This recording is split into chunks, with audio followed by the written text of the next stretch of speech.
González. La plataforma del liceo es toda tuya. Adelante. Muchísimas gracias, doctor Manuel, a todos por estar conmigo en esta plática. Vamos a abordar en estas 2 horas aproximadas que vamos a tener uno de los temas más interesantes en este nuevo sistema de impartición y administración de justicia en materia penal, cómo lo son las soluciones alternas del procedimiento penal, así como también los mecanismos alternos de solución de controversias. Primeramente vamos a hablar del marco legal, vamos a situarnos en el ámbito constitucional para así poder ir bajando a las legislaciones secundarias, Código Nacional de Procedimientos Penales, así como la Ley Nacional de Mecanismos Alternativos de Solución de Controversias en materia penal. Y finalmente vamos a abordar cuáles son los mecanismos que se contemplan en esta legislación que se los voy anticipando, pues es la mediación, la conciliación y la junta restaurativa. Asimismo vamos a hablar de forma particular de estas soluciones, que es el acuerdo reparatorio, así como también la suspensión condicional del procedimiento. A grandes rasgos eso es lo que vamos a abordar, siempre relacionándolo con los últimos criterios que han sido pronunciados a través de la Suprema Corte de Justicia de la Nación o bien a través de los tribunales colegiados, y que hay algunos criterios que bien vale la pena detenernos un poquito a platicar. Vamos a empezar en relación al marco legal.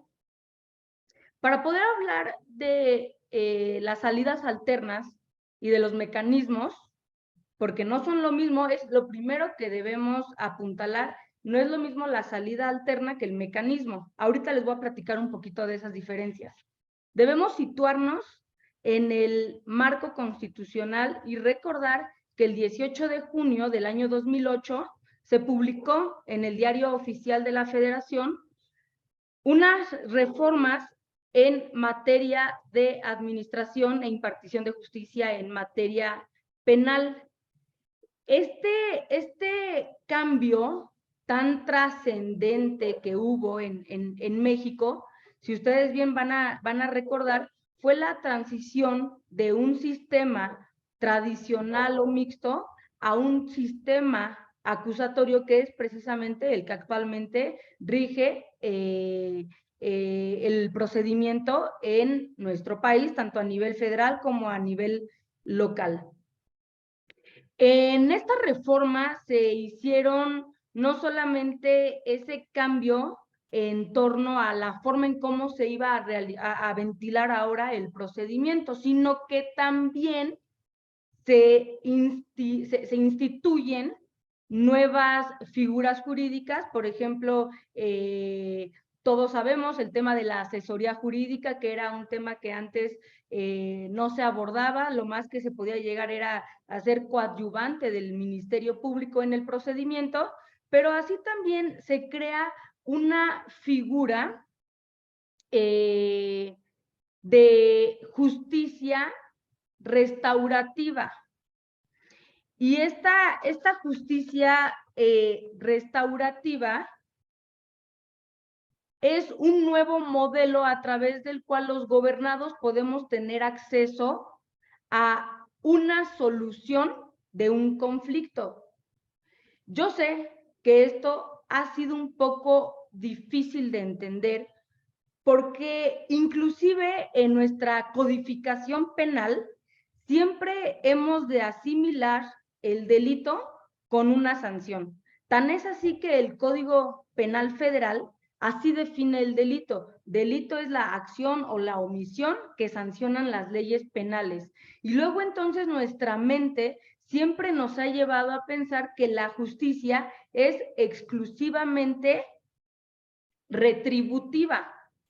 Sin embargo, con la implementación de esta reforma del 2008 a la que he hecho alusión hace unos momentos, pues es que ya se abre el panorama Y la diferencia entre la justicia retributiva en relación a la justicia restaurativa es que en la justicia restaurativa lo que se va a solucionar es, lo que se va a proponer o lo que se va a buscar es solucionar un conflicto que exista entre dos personas a través del diálogo, en el cual, que obviamente derive este conflicto de un asunto penal en el cual no se llegue a analizar la responsabilidad penal del imputado y que a su vez la víctima pueda ser reparada del daño, que a final de cuentas ustedes van a estar de acuerdo conmigo,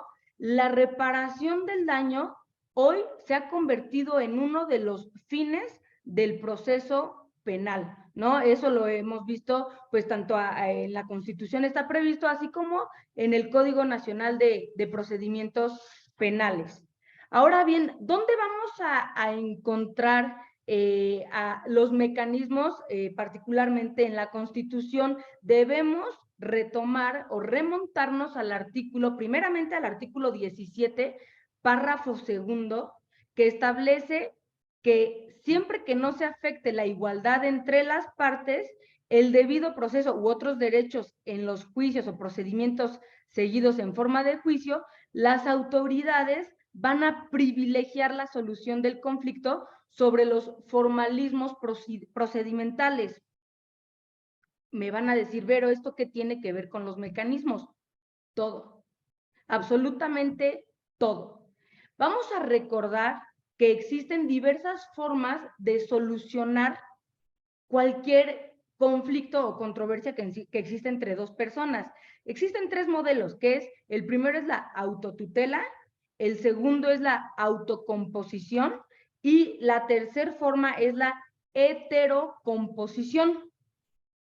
En relación a la primera forma de solución, esta autotutela que no rige nuestro sistema es una persona da la solución que esté inmiscuida en el conflicto sin importar el pensamiento o el sentimiento del de enfrente, ¿no? Es una persona solamente la que gana y el otro es el que pierde. Ahora, en las formas de solución de autocomposición, aquí existe una actividad, una conducta activa, tanto de la parte que se siente, que se siente o que es víctima o ofendido, y también con el imputado, donde a través de un diálogo van a tratar de buscar una solución, y aquí es precisamente donde entran los mecanismos alternos de solución de conflictos, y lo que se pretende es evitar precisamente llegar a la tercera forma de resolución de un conflicto, que es la heterocomposición, donde la solución, en este último caso, la va a tener una tercera persona. Por poner un ejemplo que creo que nos va a quedar muy claro a todos, estos casos se dan en un arbitraje, por ejemplo, o en un procedimiento ordinario, ¿no?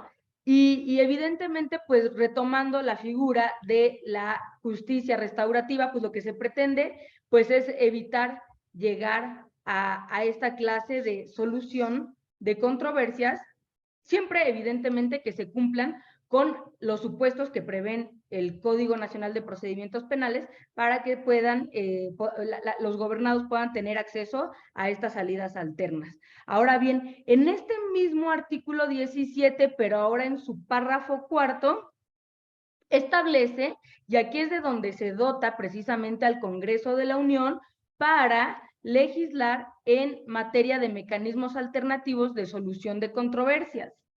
Y asimismo el párrafo cuarto de la del artículo 17 de la Constitución establece que en materia penal regularán su aplicación y asegurarán la reparación del daño y establecerán los casos en los que se requerirá supervisión judicial.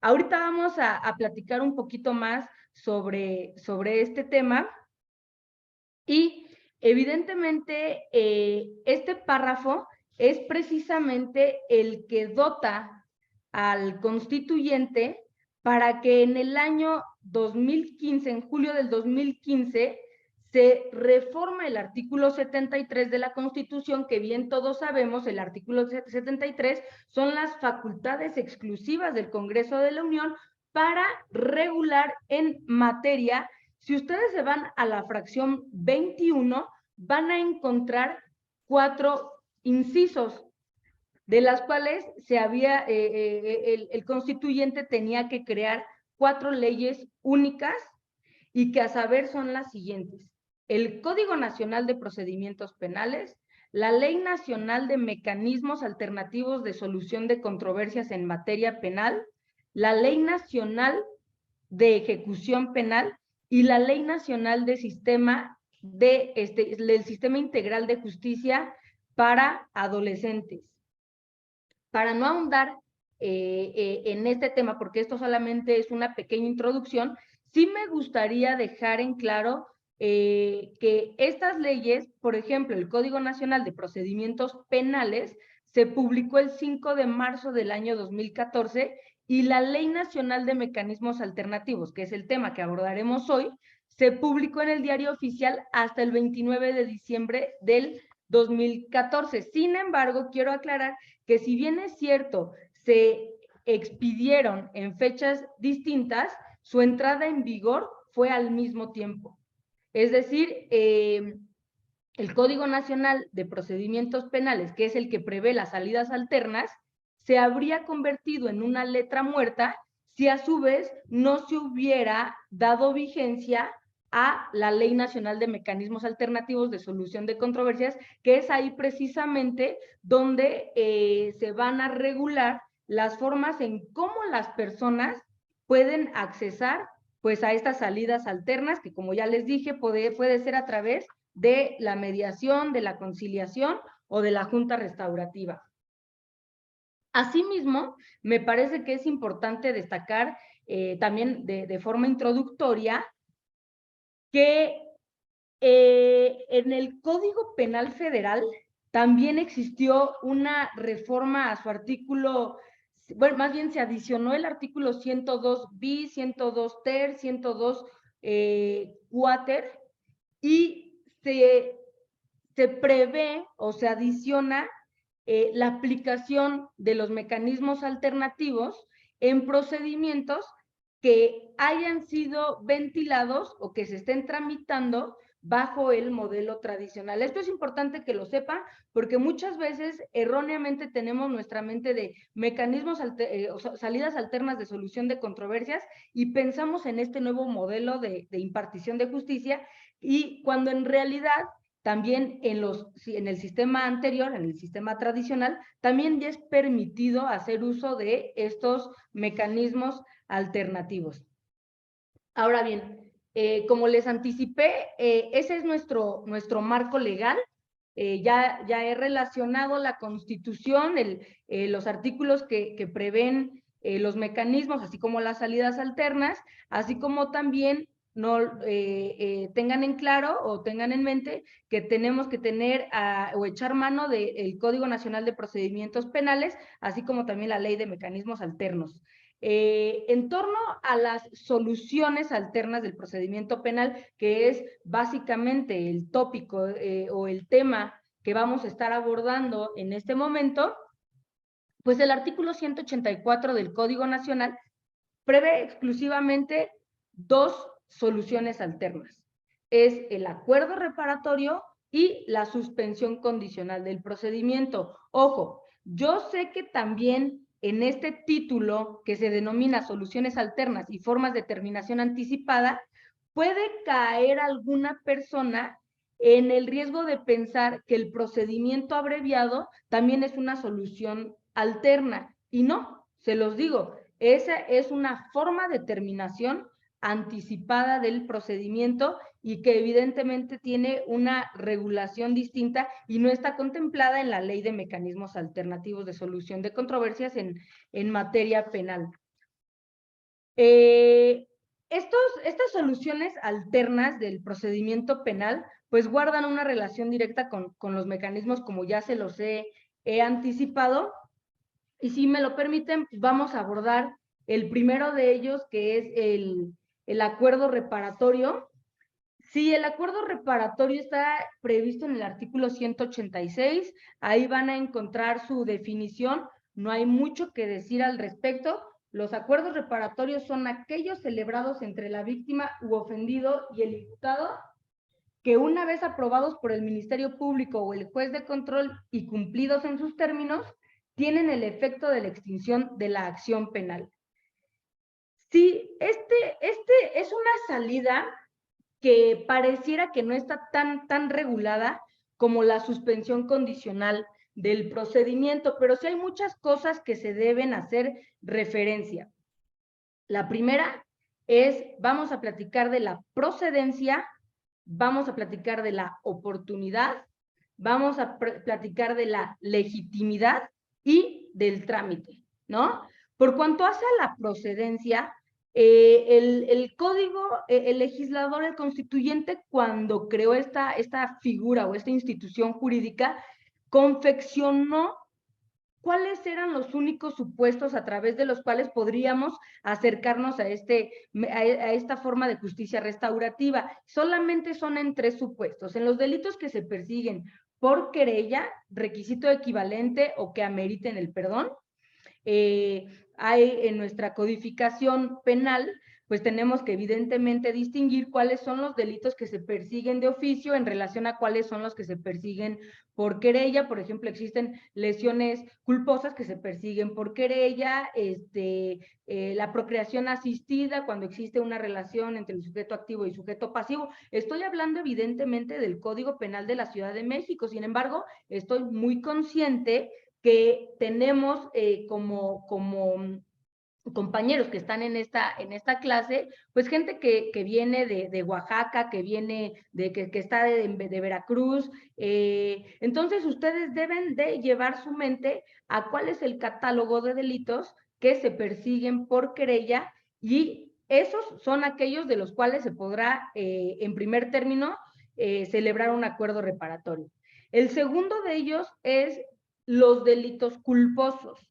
En nuestra codificación, insisto, aquí en la Ciudad de México, los artículos culposos, existe la teoría de los números clausus. Ustedes van a remitirse al artículo 19 del Código Penal, que establece precisamente el principio de números clausus en delitos culposos, y asimismo se van a remitir al artículo 76, cuarto párrafo del propio Código Penal, y ahí sí viene el catálogo de cuáles son los delitos culposos.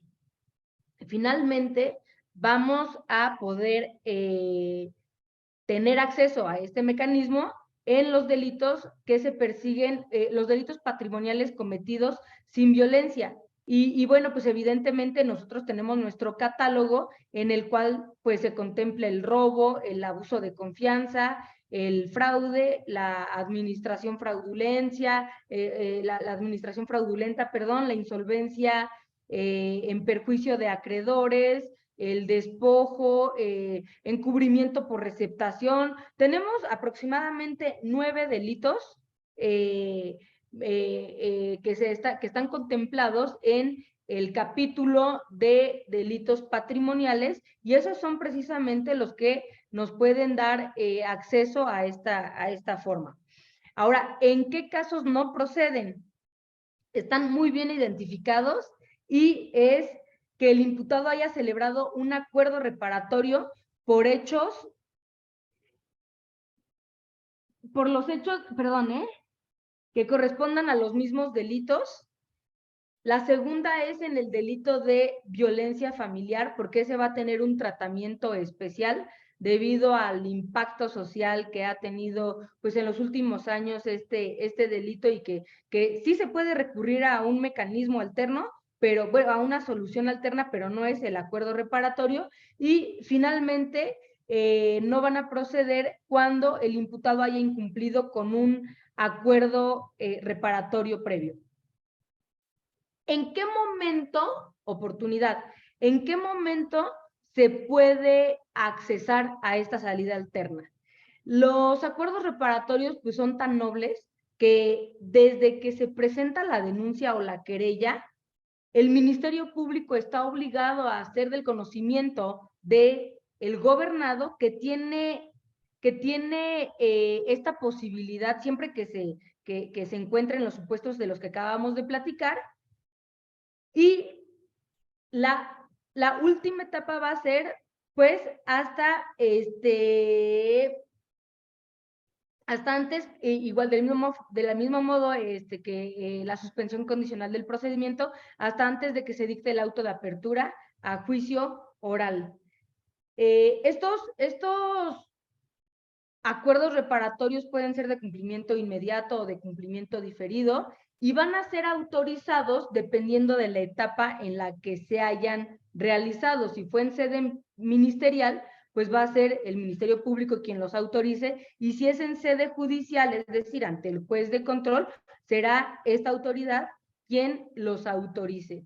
Sin embargo, ¿qué pasa en el supuesto en que las partes hayan celebrado un acuerdo reparatorio ante el Ministerio Público y una de ellas considere que fue inconstitucional o que se le vulneraron sus derechos humanos en ese acuerdo reparatorio? Bueno, pues el propio Código Nacional prevé que se debe acudir, conforme al artículo 190 del Código Nacional, dentro de los siguientes 5 días con el juez de control a solicitar, pues se revoque ese acuerdo reparatorio. Y esto se da mucho en los supuestos en los que, por ejemplo, la víctima no está debidamente asesorada y no existe un equilibrio o una igualdad entre las partes.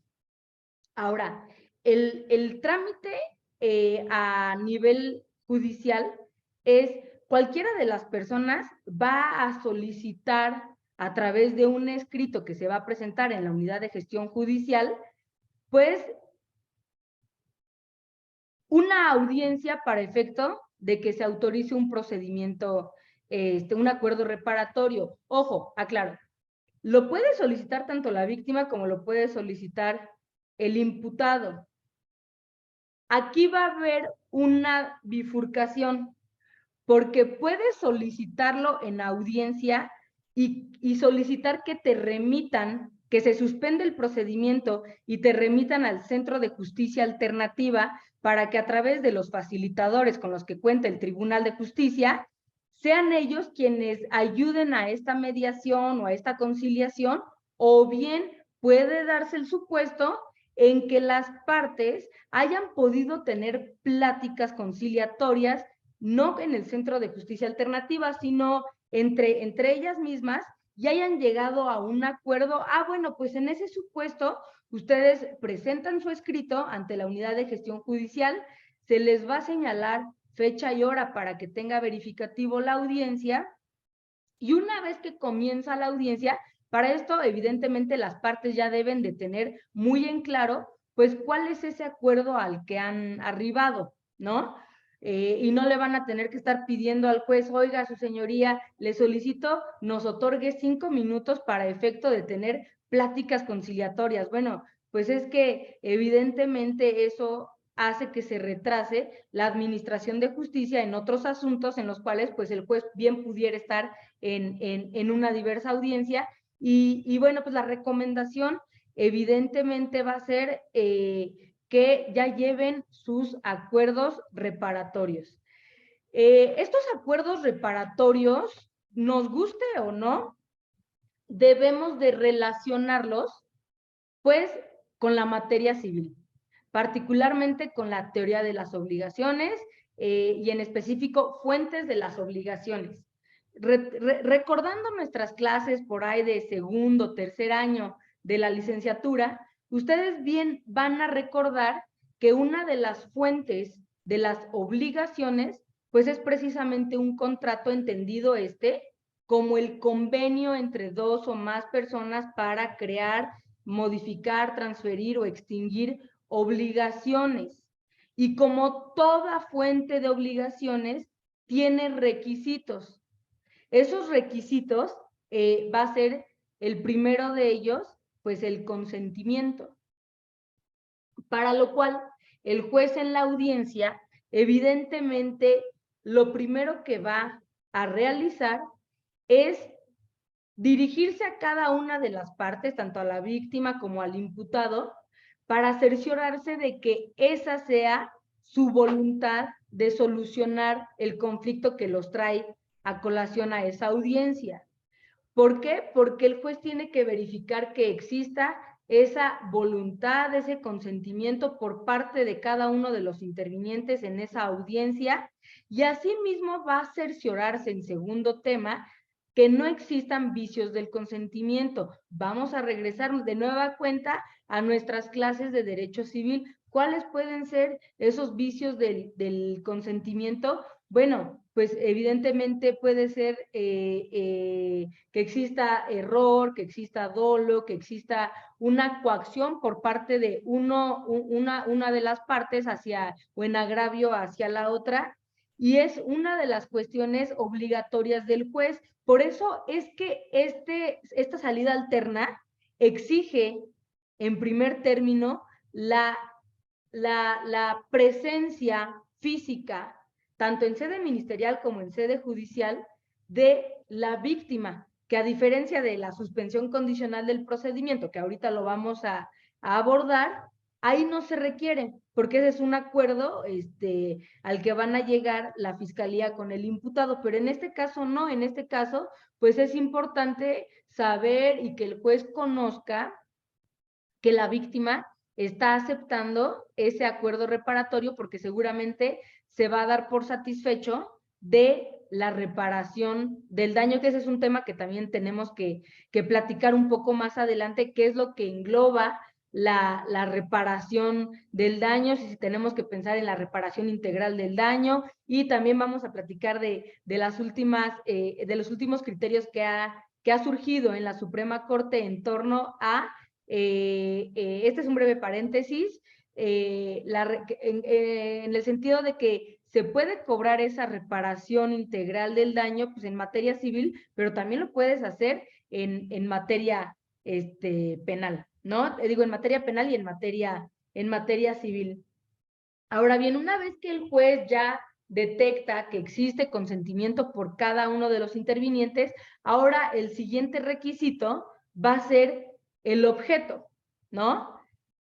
Y el objeto entendiéndose de, oye, a ver, señor juez, pues hago de su conocimiento que las partes ya hemos tenido pláticas, y el imputado le va a regresar o le va a entregar la cantidad de 50,000 pesos a la víctima, con motivo de los hechos que ella ha denunciado, y en este caso la víctima se da por satisfecha en esa reparación del daño, y asimismo se va a establecer pues como acuerdo reparatorio, por ejemplo, pues una disculpa, ¿no? Pero obviamente estas condiciones o estos acuerdos deben estar íntimamente relacionados con los hechos que dieron origen, pues, a la carpeta de investigación. Por ejemplo, no pueden pedir una disculpa pública y que sea publicada en el Universal si el hecho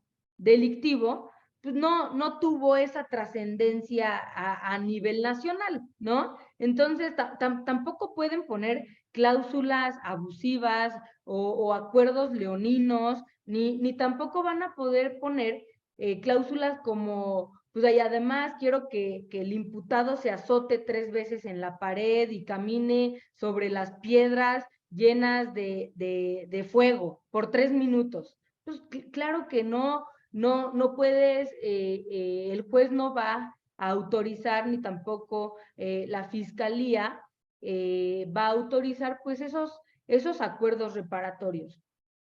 Ahora bien, una vez que hemos expuesto los acuerdos reparatorios, bien vale la pena ahora mencionar la segunda salida, que es la suspensión condicional del procedimiento.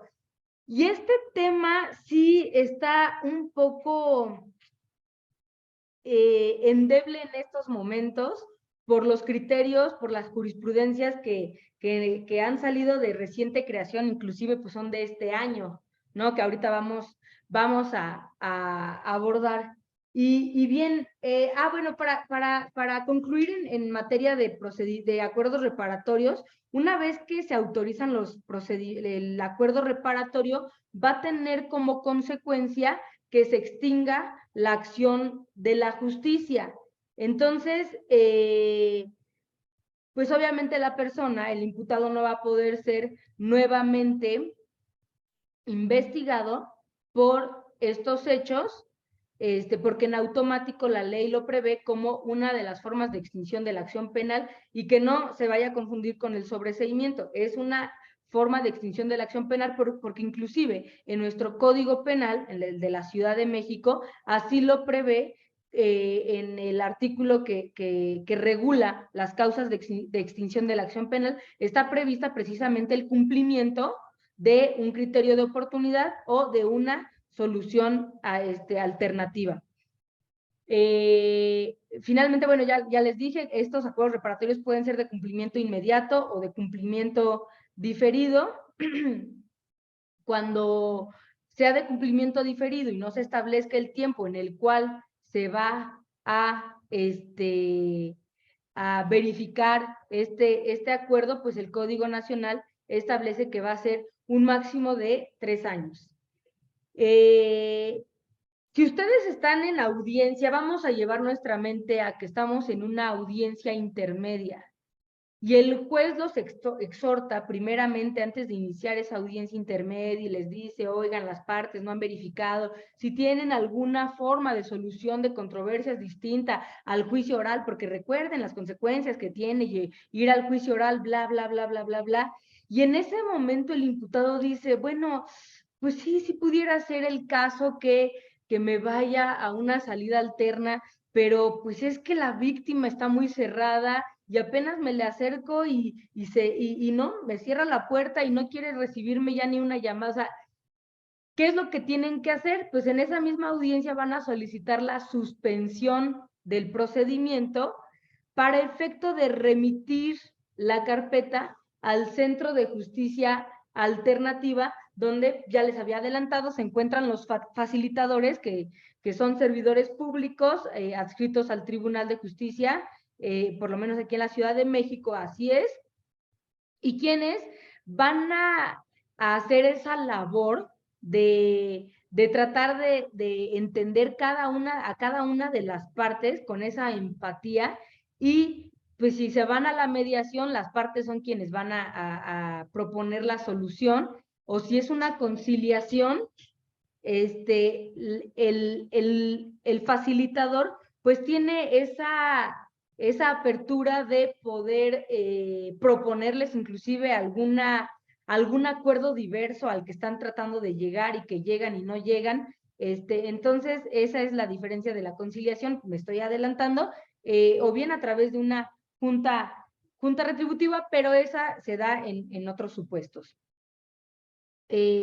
Por lo que hace a los acuerdos reparatorios, me parece que eso es lo más destacado, salvo algunos criterios que también me gustaría abordar con ustedes. Pero antes de abordar estos criterios, doctor Manuel, usted me dijo que a las 7:30 hiciera una breve pausa. Sí, ¿estás por ahí, abogada Jessica Márquez? Hago mi pausa. Mira, felicitarte sobre todo. De nueva cuenta, pues plataforma casi llena, 70 personas, 70 compañeros viéndote. Nuevamente felicidades. La pausa es para el efecto de qué? De hacer de que Jessy les haga rápido del conocimiento. Ya muchos están enviando, gracias, están enviando mensaje para adquirir su constancia de participación, lo cual quiere decir que les interesa mucho lo que está diciendo Verónica. Muy, muy interesante. Pues adelante, abogada Jessica Márquez. Le pedí que hiciéramos esta pausa para que descansara ella y les hicieras de conocimiento a quienes están de nueva cuenta con nosotros, quienes se sumaron posteriormente, quienes están en Facebook Live, vean la oferta académica.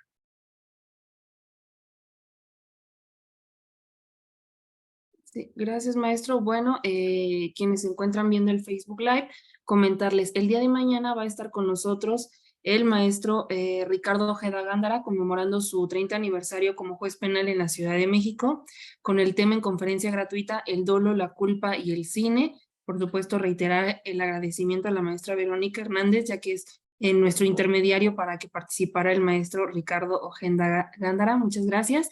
Mañana de 6 a 9 los vamos a estar esperando por plataforma Zoom de manera gratuita. Al igual que en el próximo mes, el día 2 de julio, va a estar el doctorante Gonzalo Covarrubias Cepeda en conferencia gratuita con el tema El amparo directo penal, sus particularidades. En fecha 20 de julio, la jueza del Poder Judicial del Estado de Oaxaca, Monibet Chaley López García, con el tema El principio de debida diligencia, su aplicación práctica en delitos de violencia de género. En cuanto a la oferta académica, el día de hoy, los días lunes, tenemos un grupo de estudio con el doctor Antonio Lembo Rosales. Cada semana se aborda un tema diferente. El tema que veremos hoy es el traslado de la punibilidad en teoría del delito a la etapa de ejecución en audiencias prácticas. Es una clase de 9 a 11 de la noche por una cuota de recuperación de 200 pesos. Los días jueves tenemos el curso Puntos Medulares de la Teoría del Delito, impartido por el juez Marco Antonio Rueda Vergara, especialista en materia de ejecución. Van a ser 6 sesiones por una cuota de recuperación de 800 pesos, imparte de 9 a 11 de la noche. Incluye sesión Zoom, videograbación y constancia de participación. Clases los días miércoles con la maestra Nancy Villafán Pérez. En la semana pasada aperturamos el taller de etapa intermedia en el proceso penal acusatorio. Van a ser 6 sesiones por 800 pesos. Quienes deseen sumarse esta semana al curso, con todo gusto les podemos enviar la clase de la semana pasada para que se puedan poner al corriente en cuanto a los temas que se están abordando. De igual manera incluye sesión Zoom, videograbación y su constancia de participación. Los días domingo tenemos el taller sobre delitos sexuales, su comprobación pericial. Vamos a tener 2 clases el día 2 y 9 de julio enfocada al tema preparación de interrogatorio y contrainterrogatorio sobre validez y fiabilidad científica y técnica probatoria de la pericial en medicina, psicología criminalística y química en un horario de 8:30 a 10:30 de la noche. La cuota de recuperación es de 500 pesos por ambas sesiones o 250 por cada clase. De igual manera incluye sesión Zoom, videograbación, su constancia de participación, una charla introductoria gratuita con el doctor Manuel Valadez Díaz el día 3 de julio de 8 a 9 de la noche. Esto es previo a su inicio del taller diplomado Sistema Acusatorio y Oral, donde veremos etapa de juicio oral. Ya se tienen las fechas programadas para el inicio de este taller, 10-17 de julio, 7, 14, 21 y 28 de agosto. Ya están las inscripciones abiertas, se va a impartir de 7 a 9 de la noche. Temas a abordar en este taller: alegatos de apertura, desahogo probatorio, alegatos de clausura, teoría del caso de acusación, defensa y víctima, prueba nueva y de refutación, reclasificación de acusación, y culminaremos con el tema individualización de sanciones y reparación del daño. Son 6 sesiones por una cuota de recuperación de 1,000 pesos. Incluye sesión Zoom, videograbación permanente a un correo de Gmail y su constancia de participación. Muchas gracias por su atención. Síganos en redes sociales para seguir viendo la oferta académica del Liceo Académico en cuanto a eventos gratuitos y grupos de estudio. Muchas gracias. Adelante, abogada. Gracias. Sí, gracias. Nada más me gustaría hacer una precisión. Me parece que el doctor Gonzalo Covarrubias va a dar su plática el día 4 de julio. En la propaganda viene 2 de julio, sin embargo, es el martes 4 de julio. Correcto, es correcto. Sí. Adelante. Bueno, como les comentaba, hay algunos criterios que me parecieron relevantes y que quisiera traer a colación en esta plática. El primero de ellos es la tesis aislada con número de registro 2004-377, con el rubro acuerdos reparatorios, la omisión del juez de control de cumplir desde su primera intervención con su obligación de exhortar a las partes a celebrarlos y explicar los efectos y mecanismos de mediación y conciliación disponibles, viola derechos humanos con trascendencia al fallo recurrido que origina la reposición del procedimiento. Esta es una tesis del estado de Morelos, es una tesis aislada, y lo relevante aquí, y me parece que de forma acertada esta tesis, pues establece esa obligación que tienen todas las autoridades, no solamente el juez, sino también la fiscalía está obligada a dar cumplimiento a lo establecido en el artículo 17 constitucional, que es eso, privilegiar esos mecanismos alternativos de solución de controversias, y vean la consecuencia tan grave que puede tener el no dar cumplimiento o el no exhortar o invitar a las partes a que lleguen a un mecanismo, pues puede ser la reposición, ¿no? Y esa reposición, pues obviamente, pues es desde esa audiencia inicial. Ahora, la segunda, esta es una jurisprudencia con número de registro 2014-495, con el rubro consentimiento del auto de vinculación a proceso. Acontece cuando el imputado acepta concluir el proceso penal a través de un acuerdo reparatorio o suspensión condicional del proceso a prueba, por lo que se actualiza la causal de improcedencia que prevé el artículo 61, fracción 13 de la Ley de Amparo.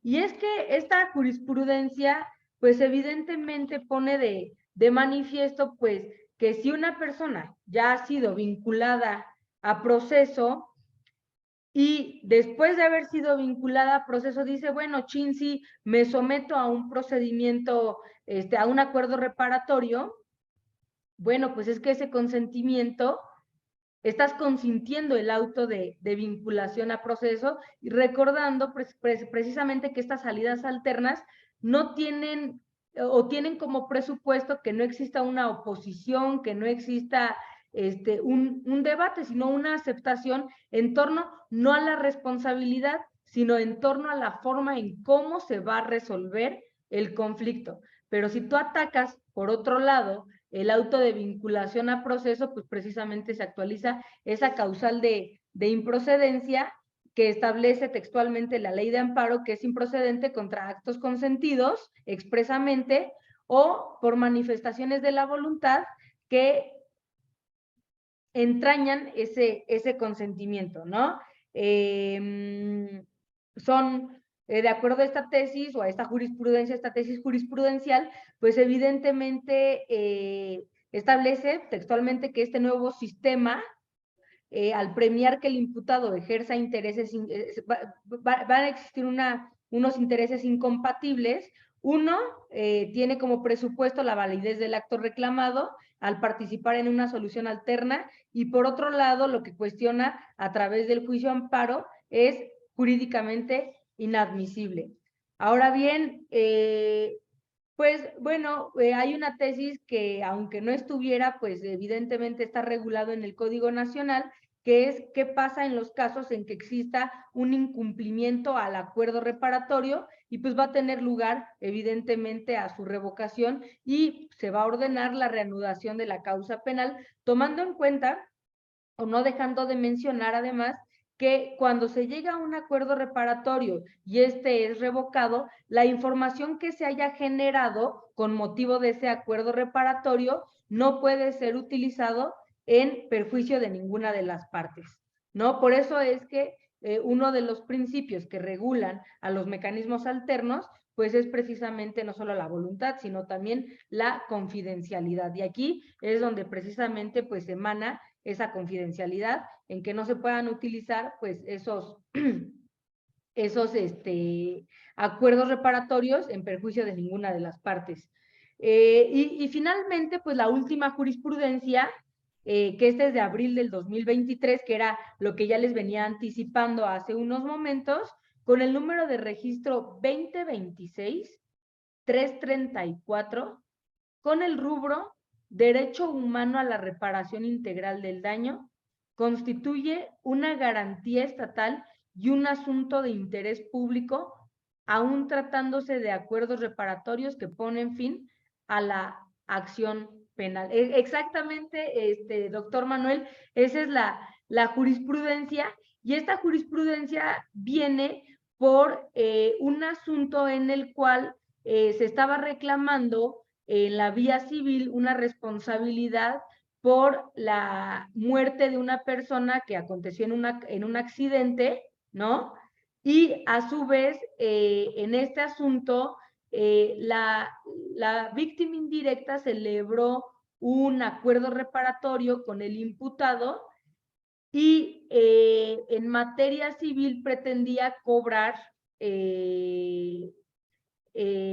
pues la responsabilidad civil que nace de los hechos ilícitos.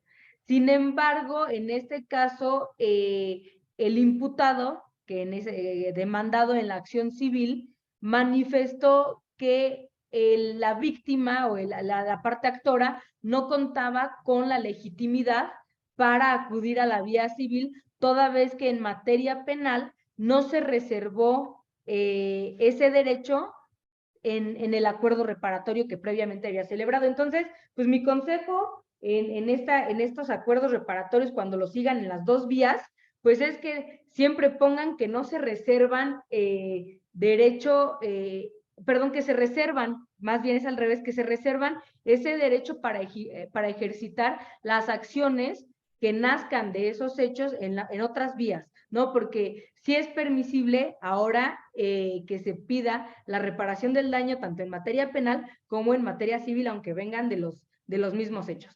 Pero bueno, una vez dicho lo anterior, vamos a comenzar ahora con el tema de la suspensión condicional del procedimiento, y cuando acabemos de este tema vamos a hacer un breve comparativo de cuáles son las características comunes a ambas figuras y en qué se distinguen. En este caso, la suspensión condicional del procedimiento va a ser el planteamiento formulado por la Fiscalía o por el imputado, y que este planteamiento va a tener dos cuestiones a saber. Por un lado, se van a establecer un plan detallado en torno a la reparación del daño, y por otro lado, el sometimiento del imputado a una o varias de las condiciones a que se refiere pues el artículo 195 del Código Nacional de Procedimientos Penales. Como ya se los anticipé, pues esta figura o esta institución, si se dan cuenta, no depende en primera instancia de la víctima. Sin embargo, la víctima también puede oponerse a esta salida alterna de solución de controversias, como lo veremos más adelante. ¿En qué momento? Bueno, vamos primero con el tema de la procedencia. La suspensión condicional del procedimiento va a poderse realizar una vez que se vincula a la persona, y va a poderse realizar hasta antes de que se dicte el auto de apertura a juicio oral, pues que recordando, ya sabemos que el auto de apertura a juicio oral es la última fase de la etapa intermedia, ¿no? Entonces, tenemos pues todo lo que es la investigación complementaria a partir de ese momento, y hasta antes de que se dicte el auto de apertura a juicio oral, pues se puede celebrar esa suspensión condicional del procedimiento. Pero ahora, ¿en qué asuntos se puede celebrar esta suspensión condicional del procedimiento? Y que aquí sí van a salir a colación, mientras vamos hablando de cada una de las fracciones del Código Nacional, pues las jurisprudencias que han sido emitidas en reciente creación. Bien, primero es, como ya lo dije, que que exista un auto de vinculación a proceso, y vamos a agregarle que el delito por el cual se le vinculó a proceso al imputado no tenga una pena, una media aritmética menor a 5 años. Ya sé, este es un tema un poco complicado en dos cuestiones. La primera, tratándose de concurso de delitos, y la segunda, tratándose de agravantes. ¿Por qué voy a sacar a colación estas dos tesis? Porque si ustedes leen textualmente esta fracción, pareciera que no tiene ningún o mayor problema, pero esto se da en los delitos digamos, que no tienen agravantes o en esos hechos que no existe, en los que no existe un concurso de delitos. ¿Qué pasa cuando hay un concurso de delitos? Vamos a empezar primero con ese tema. Ese tema está resuelto a través de la jurisprudencia con número de registro 2023-963. Es una jurisprudencia de diciembre del año 2021 con el rubro suspensión condicional del proceso, forma de verificar el requisito que para su procedencia establece el artículo 192, fracción primera del Código Nacional de Procedimientos Penales, cuando se vincula a proceso por más de un hecho que la ley señala como delito. Y en este caso, pues, la primera sala de la Suprema Corte de la Justicia estableció que existieron tribunales contendientes, tribunales de circuito, que tenían criterios, pues criterios opuestos tratándose de esta clase de delitos, porque un tribunal decía, no, pues es que se tienen que sumar la pena de todos los delitos en concurso, y otro tribunal decía, no, pues se tiene que verificar que cada uno de los delitos que constituye ese concurso no rebase ese término medio aritmético de 5 años.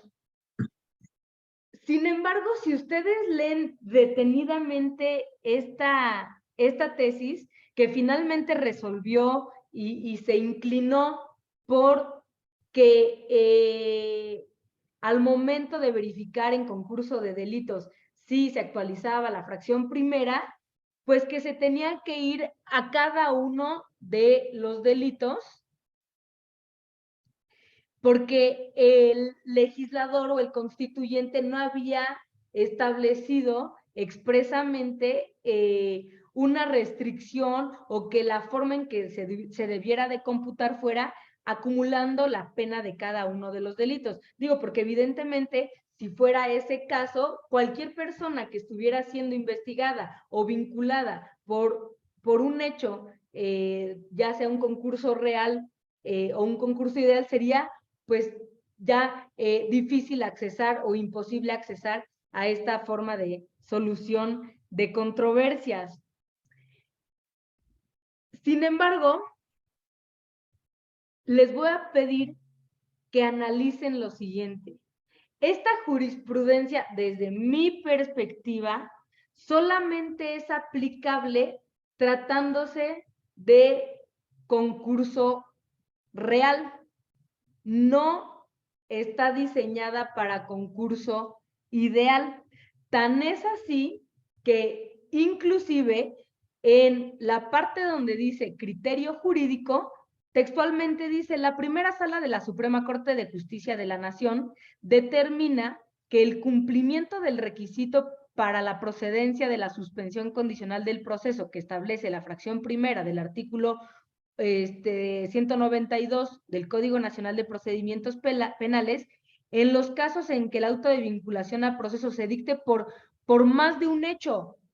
Entonces ahí está el tema, por más de un hecho, concurso real, porque si recordamos nuestras clases de teoría del delito, el concurso ideal es un mismo hecho que produce diversos resultados, pero aquí es por más de un hecho, y eso es lo que acontece precisamente en tratándose de concursos reales de delitos. Ese es mi criterio. Ahora, en la práctica que he visto,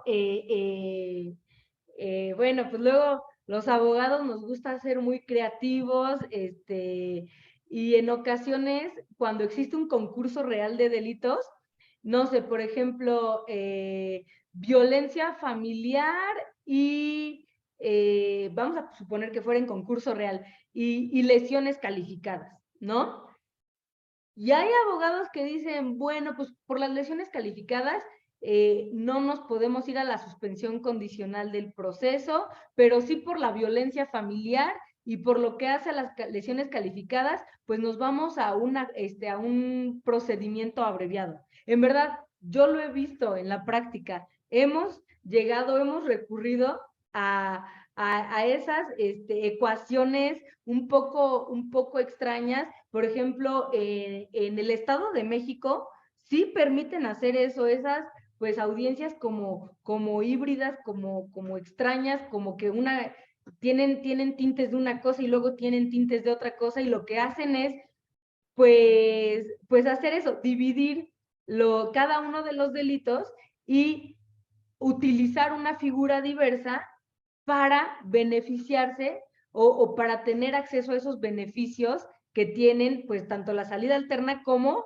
la forma de terminación anticipada, como lo es el procedimiento abreviado a través de la disminución de la pena, donde inclusive en gran medida puede darse el caso que el imputado salga en libertad en ese mismo momento, porque el término medio aritmético no rebase de los 5 años y pueda accesar pues a los beneficios que establecen el Código Penal, no el Código Nacional de Ejecución de Penas, sino el Código Penal como sustitutivo. Pero bueno, eso yo creo que ustedes llévenselo para la reflexión, ¿no?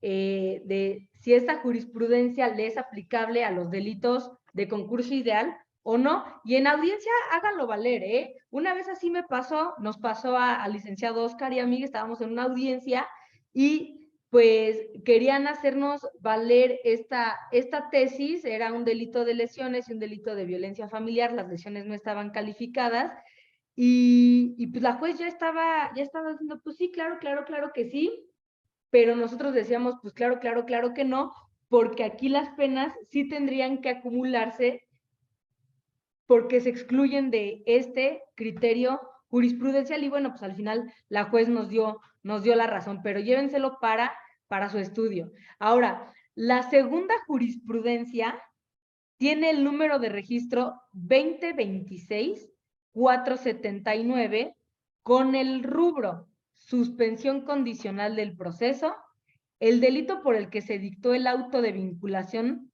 incluyendo sus agravantes, es la referencia para determinar el límite de la media aritmética de 5 años para que proceda a la suspensión en términos de la fracción primera del artículo 192 del Código Nacional. Bueno, pues ya con esto pues ya dejó muchos asuntos imposibilitados para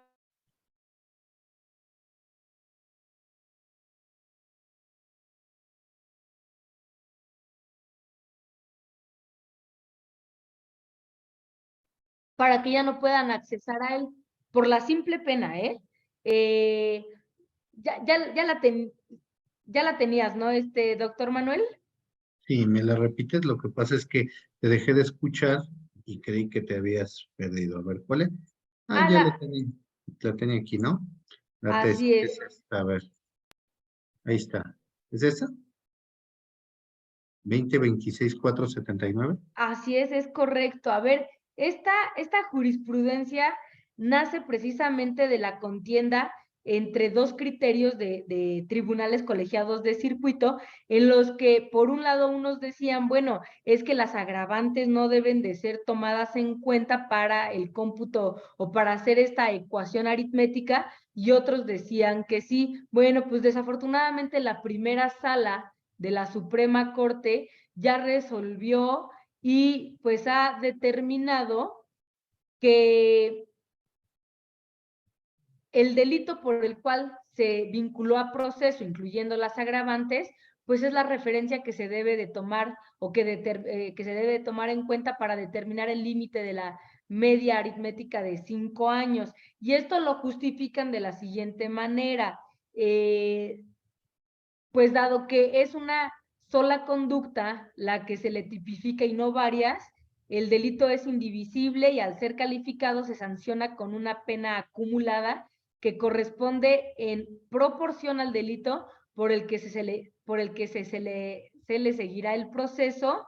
Tan es así que el agravante forma parte de los componentes del hecho delictivo, porque recordemos que antes de esta jurisprudencia pues habían tesis aisladas que establecían un criterio opuesto, que era que no se iba a tomar en cuenta esas agravantes, porque esas agravantes se consideran directamente para la pena, y en este caso no se busca llegar a una pena, sino a una solución a ese conflicto, pues a través de un mecanismo restaurativo, ¿no? Entonces, pues me parece que esta jurisprudencia nos está regresando un poco a lo que es la justicia retributiva, no está evolucionando desde mi punto de vista, pero bueno, finalmente pues es lo que ya se ha resuelto por parte de la Suprema Corte. Esta tesis es pues muy reciente, se publicó el 19 de mayo del año pues 2023, estudienla, léanla con detenimiento, pues evidentemente las fiscalías, así como las víctimas, pues lo van a hacer valer en audiencias, esto no solamente perjudica al imputado, también va a perjudicar pues a la víctima, porque la va a alejar a recibir una reparación del daño, que finalmente pues es uno de los objetivos que tiene la víctima, y que además pues yo, como lo mencioné hace unos momentos, pues esa reparación del daño pues era uno de los fines de este nuevo sistema. Ahora, en torno a la fracción segunda, es que no exista una oposición fundada de la víctima o del ofendido. Esta oposición no debemos confundirla con la oposición, por ejemplo, de las medidas cautelares, del procedimiento abreviado, que en el procedimiento abreviado, pues realmente te puedes oponer solamente en temas de reparación integral del daño. Aquí, en la suspensión condicional, también te puedes oponer a las condiciones que esté proponiendo la fiscalía o que esté proponiendo el imputado. Bueno, tú puedes decir, oye, está bien, pero no se me está garantizando, por ejemplo, la no repetición del acto. Entonces hay que meter una condición, o hay que adicionar una condición de las que están proponiendo, ¿no? La tercera es que hayan transcurrido 2 años desde el cumplimiento o 5 años desde el incumplimiento de una suspensión condicional anterior. Esta fracción, sí, se cumple, pero no se cumple. Les voy a explicar por qué. Desafortunadamente, las salidas alternas, pues es una gran institución, no lo niego, pero también tienen ineficacias, y esta es una de ellas. Esto es así porque, si bien es cierto, el juez de control, cuando estás en audiencia, la unidad de gestión va a girar oficio a la unidad de supervisión de medidas cautelares y supervisión de la suspensión condicional del proceso, para saber si el imputado ha estado se ha acogido a una suspensión condicional del proceso, o por ejemplo a un acuerdo reparatorio. La problemática aquí surge, por ejemplo, si una persona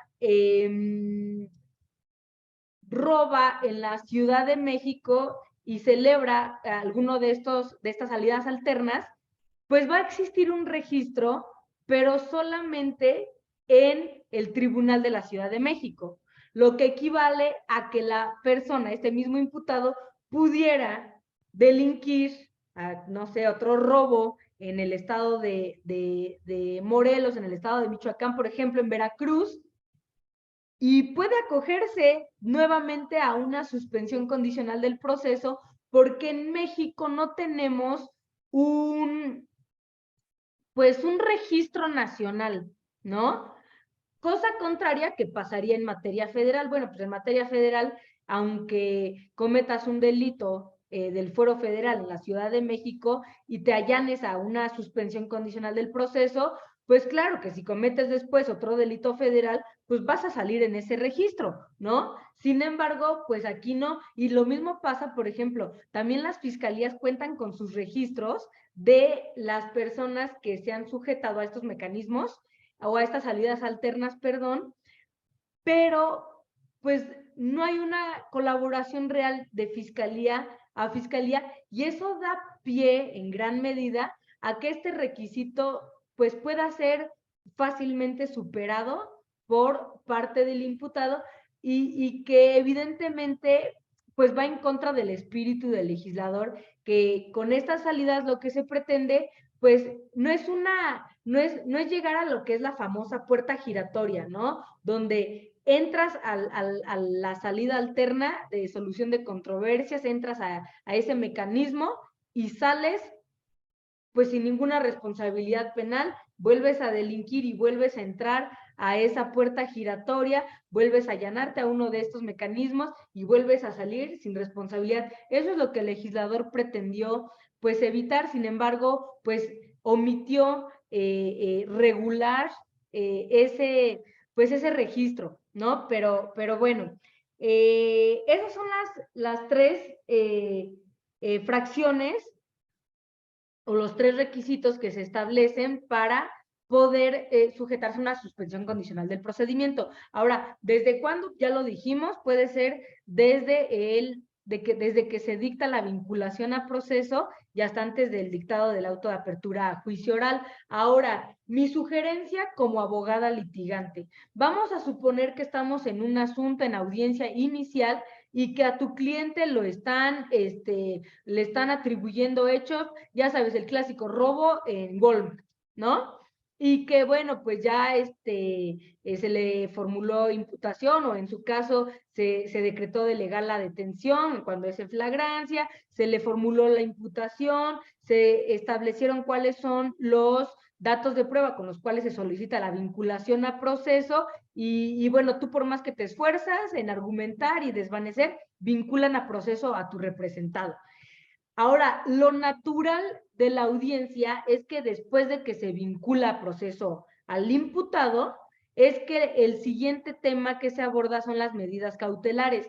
Pero ustedes como defensores lo que tienen que hacer es, mira, me adelanto, levanto la voz y digo, a ver, su señoría, previo a entrar al estudio de las medidas cautelares, esta defensa quiere hacer un planteamiento en este momento de una suspensión condicional del proceso, por ejemplo, ¿no? Porque al final, ¿cuál es el efecto de esa suspensión condicional del proceso?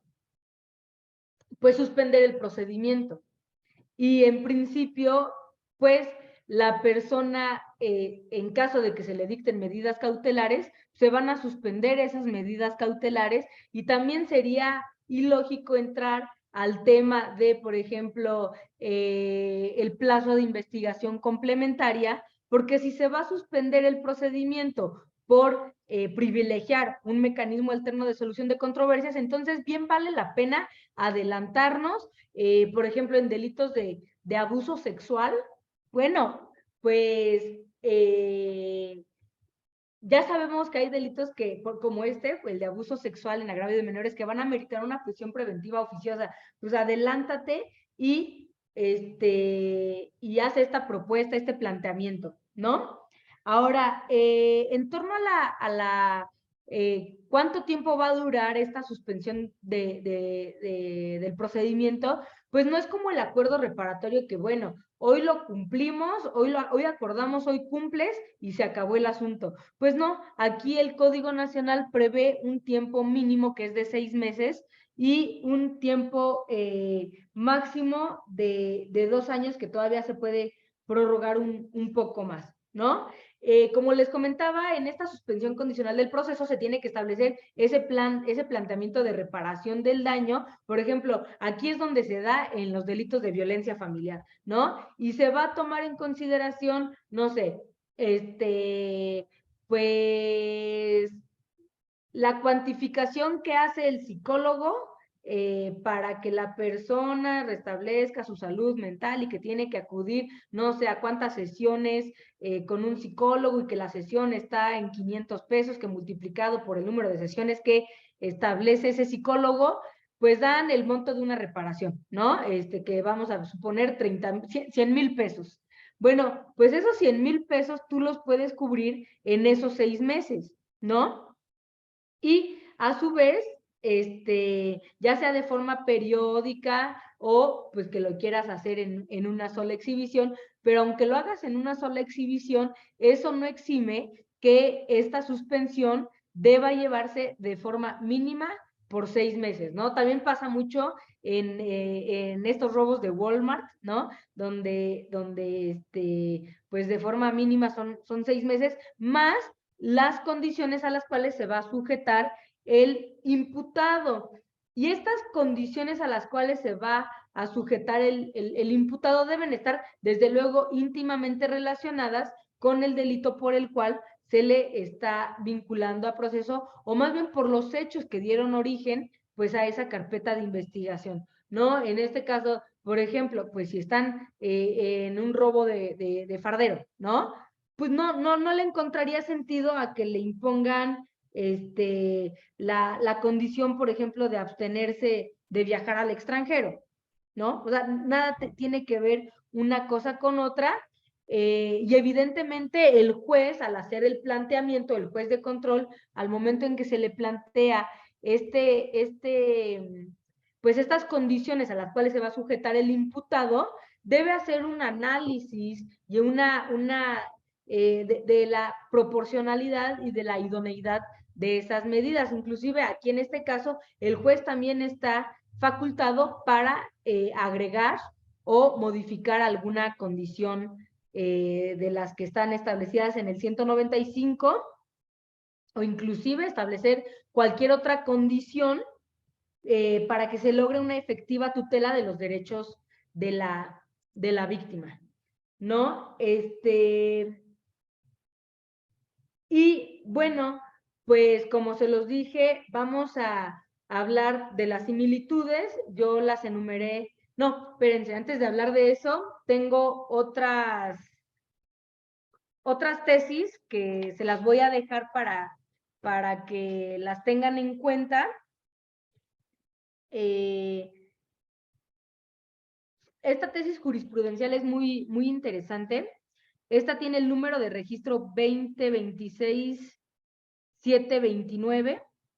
Es una jurisprudencia con el rubro suspensión condicional del proceso. Es procedente aunque la persona imputada que la solicita se encuentre previamente privada de la libertad en otra causa penal. Esta jurisprudencia es una jurisprudencia también de reciente publicación, les voy a decir. Esta se publicó pues el 16 de junio de este año, es decir, pues hace apenas la semana pasada. Y esta jurisprudencia, palabras más, palabras menos, lo que establece es, a ver, el artículo 192 del Código Nacional de Procedimientos Penales es muy claro en establecer cuáles son los requisitos para que una persona se pueda someter a esta suspensión condicional del proceso. Entre esos requisitos no establece que la persona se encuentre en libertad. Entonces vamos a suponer que una persona cometió un delito y no lo detuvieron en flagrancia, después se le giró una orden de aprehensión y en ese ínter se le ocurre cometer, no sé, el delito de violencia familiar. Lo aprenden por el delito, el primer delito, y está privado de su libertad. ¿Qué pasa en el caso de que se judicialice la carpeta de violencia familiar y el imputado quiera sujetarse a esta suspensión condicional del proceso? Bueno, pues conforme a esta jurisprudencia que emitió la primera sala de la Suprema Corte, pues establece que el artículo 192 del Código Nacional de Procedimientos Penales no regula esa circunstancia como impedimento para otorgar esa suspensión, porque lo procedente es que en esa audiencia o con posterioridad se decrete la interrupción de la suspensión hasta que la persona recupere su libertad y supuesto en el que se va a reanudar la obligación de cumplir con las condiciones impuestas. Es cierto, pero esta jurisprudencia también desde mi perspectiva, y no es que yo venga hoy de negativa y a todo esté diciendo que está mal la Suprema Corte, no, pero vamos a suponer que en el primer delito, del ejemplo que les estoy poniendo hace unos momentos, se le imponga una pena de 8 años. Y entonces, por lo menos la víctima del segundo delito, en el caso del segundo hecho de la violencia familiar, tendría que esperarse por lo menos 4 años para que pueda accesar a la reparación integral del daño, porque está interrumpida la suspensión condicional del proceso porque el imputado se encuentra privado de su libertad, y lo cual a mí me parece que eso pues no se contrapone con ese acceso a la justicia a la que tenemos, a la que tiene pues, también la víctima, ¿no? O sea, no solamente pues se tienen que resguardar o que preponderar los derechos del imputado. En este caso me parece que la Suprema Corte no tomó en consideración qué es lo que iba a pasar en torno a la víctima, puesto que, por ejemplo, el delito de violencia familiar, cuando existen lesiones, a veces en ocasiones la mujer o quien sea la víctima, puede ser también un hombre la víctima, requiere atención médica y no tenga el dinero para poder tener acceso a medicamentos o a cirugías inclusive, y bueno, pues hay que esperarnos a que el imputado concluya su primer procedimiento para ahora sí reanudar la suspensión condicional del proceso, y que además va a tener la facultad de pagarme mínimamente en 6 meses, ¿no? Entonces, bueno, pues mi criterio, mi perspectiva es esa jurisprudencia está mal, ¿no?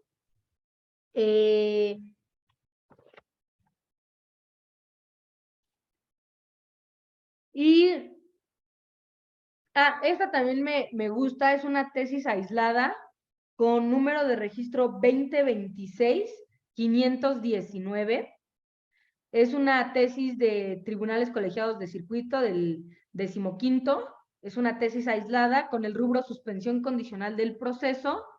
Previamente a promover el juicio de amparo indirecto contra la resolución que declara improcedente la solicitud relativa del imputado privado de la libertad, es innecesario agotar el recurso de apelación previsto en el artículo 467, fracción octava, o fracción 8, perdón, del Código Nacional de Procedimientos Penales, al tratarse de un acto que afecta indirectamente el derecho a la libertad personal. Vamos a recordar que dentro de los supuestos que se establecen en el artículo 467 del Código Nacional, pues son cuáles son los actos apelables del juez de control. Entre ellos, pues precisamente está que declare la improcedencia de una suspensión condicional del proceso. Pero ¿qué pasa?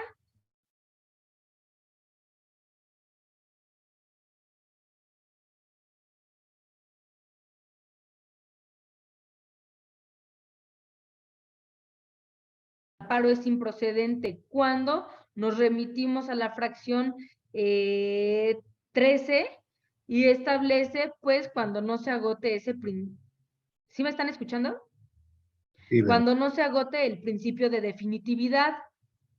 Pero en el caso en que la ley ordinaria contemple algún recurso, pero va a existir una excepción, particularmente en el inciso B de esa misma fracción, que establece cuando el acto reclamado consista en órdenes de aprehensión, bla, bla, bla, o bien contra cualquier otro acto que afecte la libertad personal del quejoso. Y en este caso, pues si el quejoso está privado de su libertad, pues claro que en cierta medida le va a causar un impacto en la esfera de sus derechos humanos el que un juez de control niegue que se pueda sujetar pues a una suspensión condicional del proceso.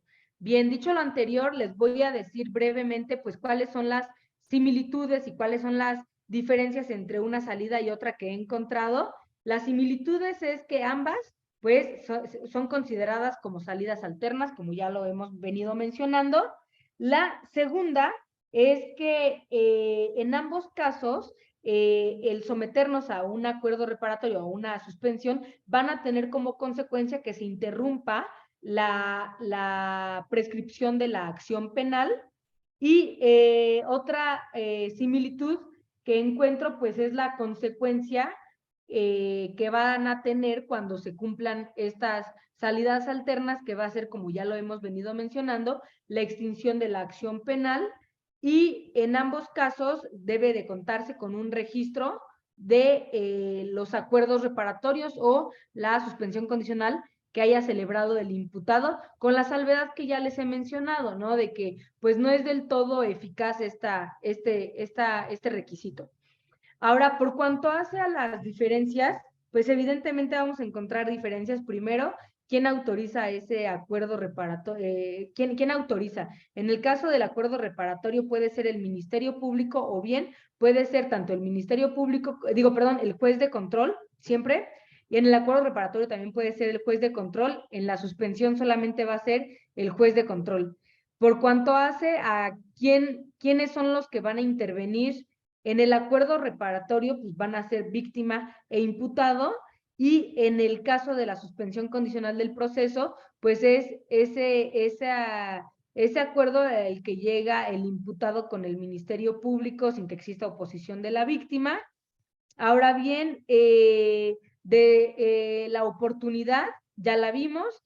En el caso del acuerdo reparatorio, se puede plantear un acuerdo reparatorio desde la denuncia,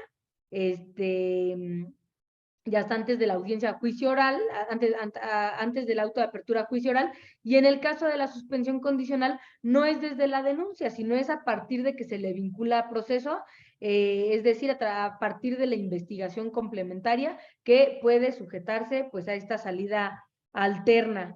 Ahora, una vez dicho todo esto, pues les dije desde el inicio de esta plática que una vez que concluyéramos con estas salidas alternas, pues teníamos que hablar necesariamente pues de la Ley Nacional de Mecanismos Alternos de Solución de Controversias, pues que es precisamente la ley que nos va a regular los principios, las bases y los requisitos de los mecanismos alternos de solución de controversias en materia penal que conduzcan a esas soluciones alternas, ¿no? A las que acabamos de hacer alusión.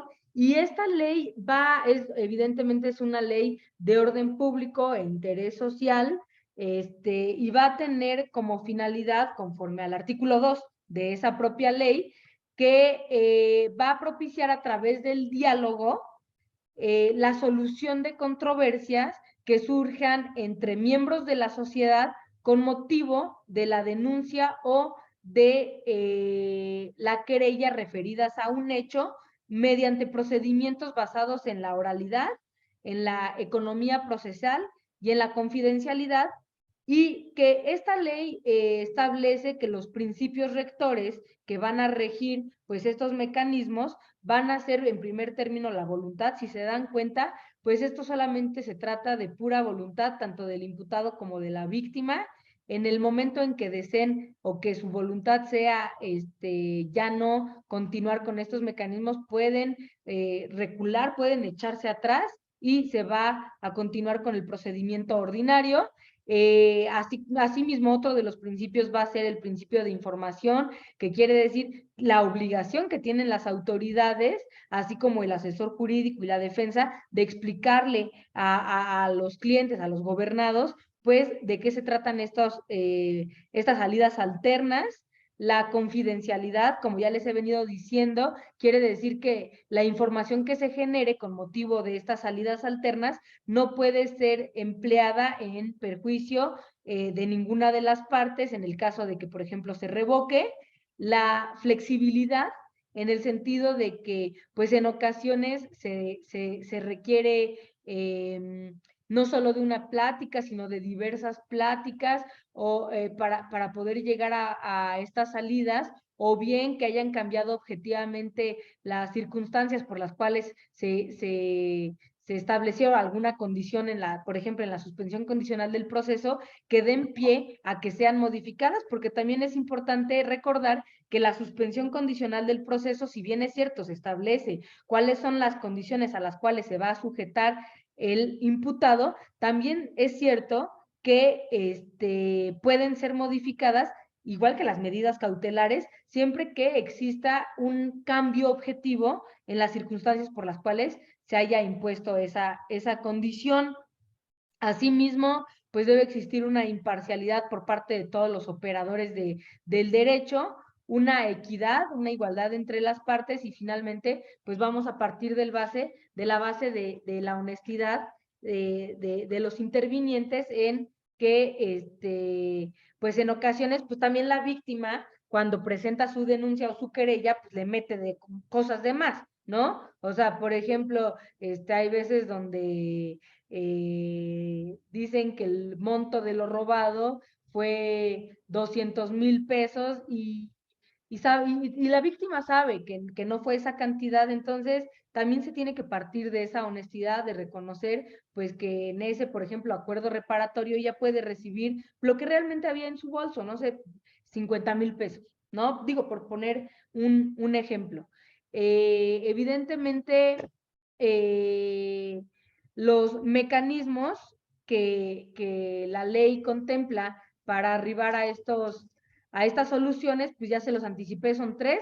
La mediación, que está definida o su concepto está establecido en el artículo 21 y es precisamente, la mediación es el mecanismo voluntario mediante el cual los intervinientes, es decir, víctima e imputado, en el libre ejercicio de la autonomía, buscan, construyen y proponen opciones de solución de controversias con el fin de alcanzar la solución de esta, y en este caso el facilitador durante esa mediación propicia la comunicación y el entendimiento mutuo. Aquí pues evidentemente se requiere pues de una actividad por parte de los intervinientes, donde el facilitador, en el caso en que se acuda al Centro de Justicia Alternativa, pues solamente va a estar fungiendo pues como un árbitro, ¿no? Escuchando a cada una de las partes, inclusive puede citar por separado a la víctima y al imputado para escuchar la perspectiva de cada uno de ellos y cuáles son las pretensiones de ellos, para él ya tener en su mente si va a ser a través de la mediación o a través de la conciliación que se pueda llegar a una salida alterna.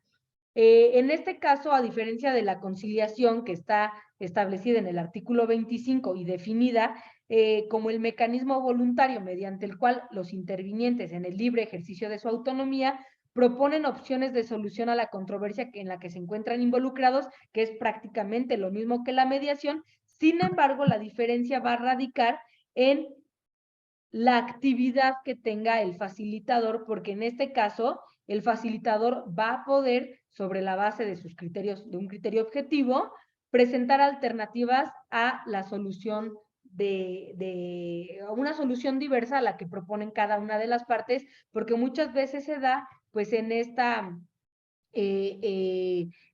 parte de acuerdos, en esta parte de pláticas, pues que las personas nos cerramos y necesitamos de una tercer persona que nos ayude a desempantanarnos, que nos ayude a ver las cosas con un poco más de claridad, inclusive en estas sesiones de mediación o de conciliación, incluso de junta restaurativa, lo que generalmente se hace es que no dejan entrar a los abogados, solamente es la víctima y el imputado quienes entran, porque en ocasiones los abogados somos expertos pues en empantanar más el asunto, ¿no? Y a veces le decimos a nuestros clientes, no, y le vamos a sacar la sonrisa, tú puedes sacar más dinero, aguántate, yo puedo hacer que consigas más, ¿no? Y eso es lo que en gran medida hace que no transiten estas salidas alternas. Sin embargo, también los abogados pueden entrar en el caso en que así las partes lo requieran, desde luego siempre teniendo una igualdad entre las partes. Si la víctima va con su asesor jurídico, pues el imputado va a llegar con su defensor, ¿no?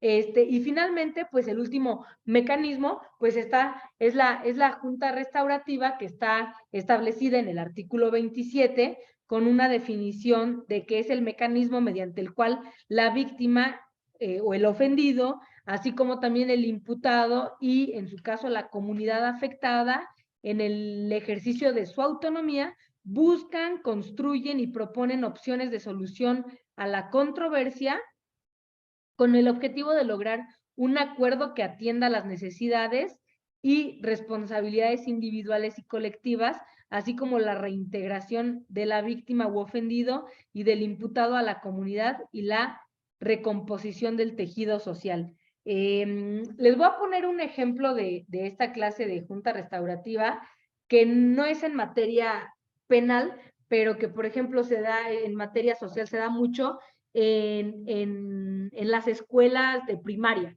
¿no? Ahorita que hay mucho, o que está en boga el tema del bullying, cuando se detecta que hay un niño que está siendo actos de bullying en agravio de otro compañero, pues ¿qué se hace? Es una junta, ¿no? Donde acuden a esa junta, pues el directivo, el maestro, hasta van psicólogos, los padres de familia, los niños involucrados, el presidente de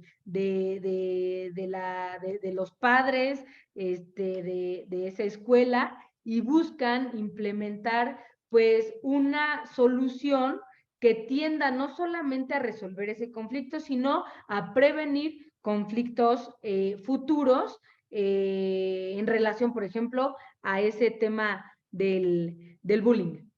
Y bueno, pues con esto estoy concluyendo esta pequeña plática, y digo pequeña porque creo que para hablar de las salidas alternas y de los mecanismos alternos de solución de controversias, necesitaríamos por lo menos 5 o 6 horas más, ya que son temas que, si bien es cierto, no han sido tan explorados, también es cierta, no menos cierto es que hoy en día nosotros los operadores del derecho tenemos que hacer todo lo necesario para proponer, para ingresar a esta justicia restaurativa y quitarnos ya de nuestra mente el tema de la justicia retributiva, pues que siempre queremos sangre y siempre queremos llegar a las últimas consecuencias, cuando pues la ley creo que ya está siendo más noble, este nuevo sistema que a muchos no les gusta, pero que ha incorporado figuras o instituciones como les digo, tan nobles como estas, pues acudir a ellos. ¿Para qué? Porque al final lo que se pretende pues es que la víctima tenga el acceso a la justicia, y ese acceso a la justicia ya no tiene que ser necesariamente una justicia retributiva, puede ser, como se los he venido diciendo, una justicia restaurativa, pero eso va a quedar pues en la labor de cada uno de nosotros como operadores, ya sea pues desde la fiscalía a aquellos que trabajan en el Poder Judicial, o nosotros como parte litigante, sea asesor jurídico, sea defensor, pues hacer esa labor para agilizar y despresurizar esos juicios orales, porque pues en ocasiones los imputados se van a juicios orales pues por delitos, no quiero decir de bagatela, para no escucharme que estoy discriminando, pero sí en verdad que a veces se van por asuntos que bien pueden haber sido resueltos a través pues de estas salidas, ¿no? Entonces, por mi parte es todo. Eh, estoy aquí Doctor, vamos a hacer la sesión de preguntas y respuestas. Y si tienes a bien, si alguien quiere hacer alguna pregunta y respuesta, adelante. La verdad es que hay el quórum suficiente para que tienes tiempo. ¿Alguien? A ver, adelante. Fermín Martínez, pregunta. Sí, maestra, buenas noches. Para preguntarle en audiencia intermedia, solicitar la suspensión condicional. Es por un accidente vial. La reparación del daño se establece en 11,000 pesos. Yo puedo hacer el pago en ese momento y solicitar al juez que no se impongan condiciones, porque por la naturaleza del hecho, que fue un accidente vial, o sea, no le veo el caso que se le impongan condiciones al imputado si hace el pago del total del daño. Bueno, de hecho, me parece que el juez no está atendiendo pues la definición pues precisamente de lo que es la suspensión condicional del proceso, que es pues ese plan detallado de pago de la reparación del daño, más pues el sometimiento del imputado a una o varias de las condiciones que establece el artículo 195 del Código Nacional de Procedimientos Penales. Y en el caso, pues que usted nos está refiriendo que fue un accidente de tránsito de vehículo, ¿es así, verdad? Sí, eso. Pues sí existen condiciones, ¿no?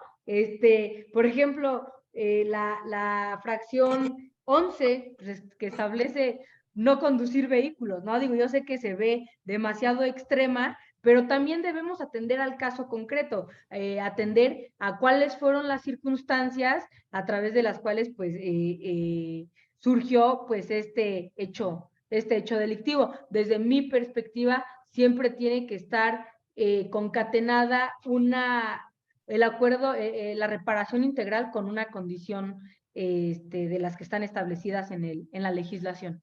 Ahora, otra pregunta, maestra. Usted hace rato dijo que la posición fundada de la víctima solo debe de ser o estar sobre las condiciones a imponer al imputado, no en sí la reparación, ¿verdad? No, también puede ser a la la reparación del daño, Bueno, en el caso evidentemente. en concreto que le estoy explicando, yo voy a hacer el pago total de lo que se está pidiendo a reparación del daño. Pero si la víctima en ese momento se opone, porque como desde que empezó la audiencia inicial, querían que les pagara el total de los daños, pero el total de los daños lo pagó la aseguradora, no la víctima. La víctima solo pagó el deducible, que son los 11,000 pesos. A ver, ahí no entendí bien su pregunta.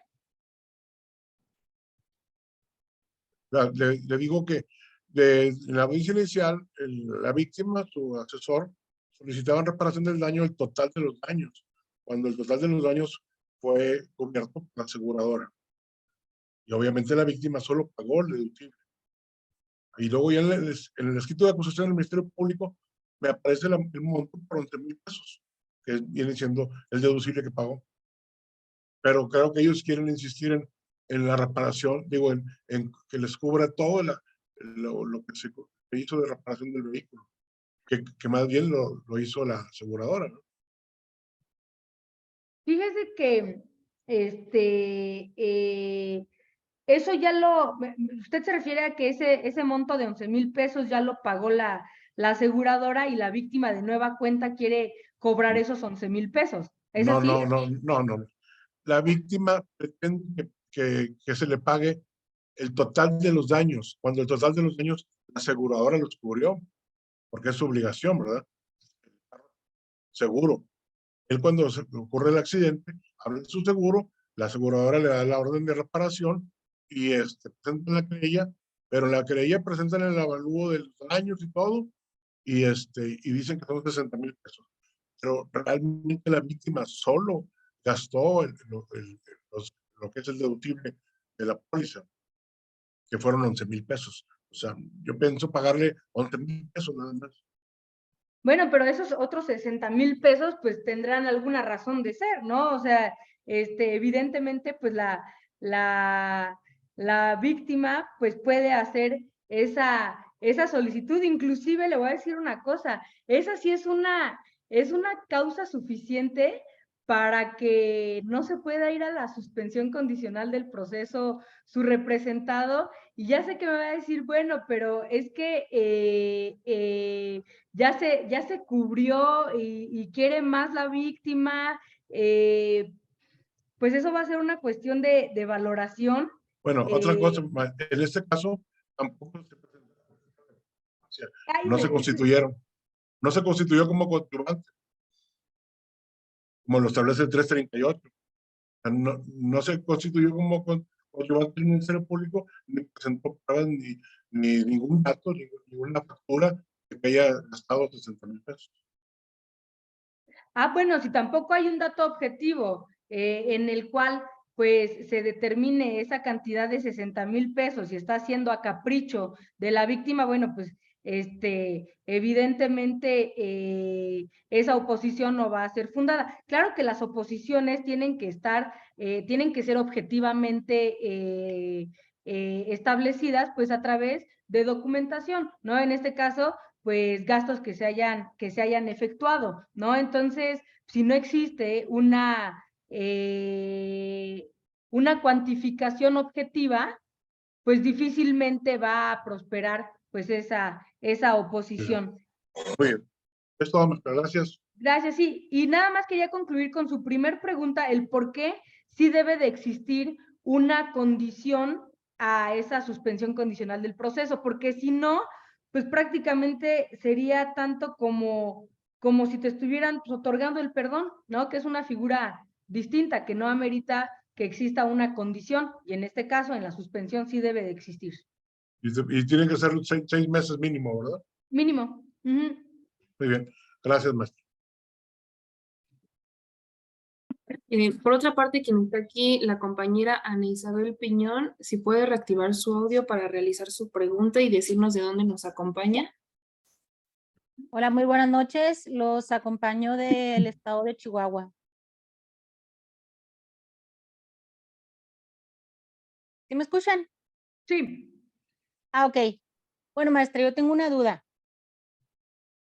Aquí en el estado de Chihuahua, estamos de acuerdo con que la Ley Nacional de Mecanismos Alternativos, en su artículo 1, establece las bases sobre las cuales se van a llevar a cabo las salidas alternas, que sabemos que son la suspensión condicional del proceso y el acuerdo reparatorio. Validados, obviamente, ya lo refiere la misma Ley Nacional de Mecanismos por un Ministerio Público o por un juez. Sin embargo, dentro de la Ley Nacional de Mecanismos siempre se habla de la figura del facilitador. Desafortunadamente, aquí en el estado de Chihuahua, para el plan de reparación de daño, en una suspensión condicional del proceso, los jueces no remiten a un facilitador a las partes, es decir, al imputado de la víctima, para que mediante algún mecanismo alterno, como es la mediación, la conciliación, realicen un plan de reparación y ya se exhibe en determinado momento para la suspensión condicional del proceso. Simplemente el facilitador lo dejan de lado y así ratifican los acuerdos. Lo mismo hace el Ministerio Público. Si el Ministerio Público en una unidad de investigación de delitos patrimoniales, por ejemplo, un allanamiento de vivienda, ellos mismos hacen el acuerdo reparatorio entre las partes y lo validan, pero sin turnarlo, en este caso a los centros de mecanismos con sede en fiscalía. Aquí en el estado de Chihuahua ocurre mucho y obviamente pues que es una violación a la ley, pero desconozco cuál es la experiencia en el estado donde usted se encuentra y vaya, ¿qué me aconsejaría en determinado momento para hacer valer esta Ley Nacional de Mecanismos, ¿verdad? Obviamente,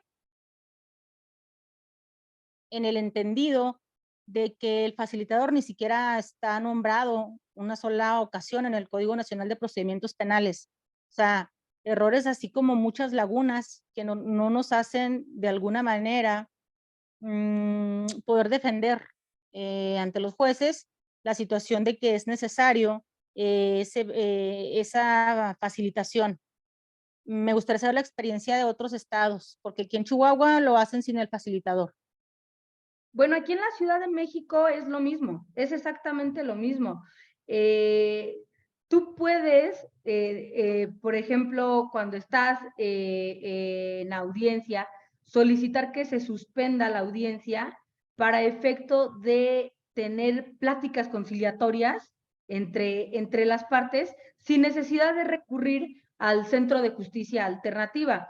Para nosotros tampoco es una obligación el tener que recurrir con los facilitadores del Centro de Justicia para poder arribar a un acuerdo, a una salida alterna de solución de controversias.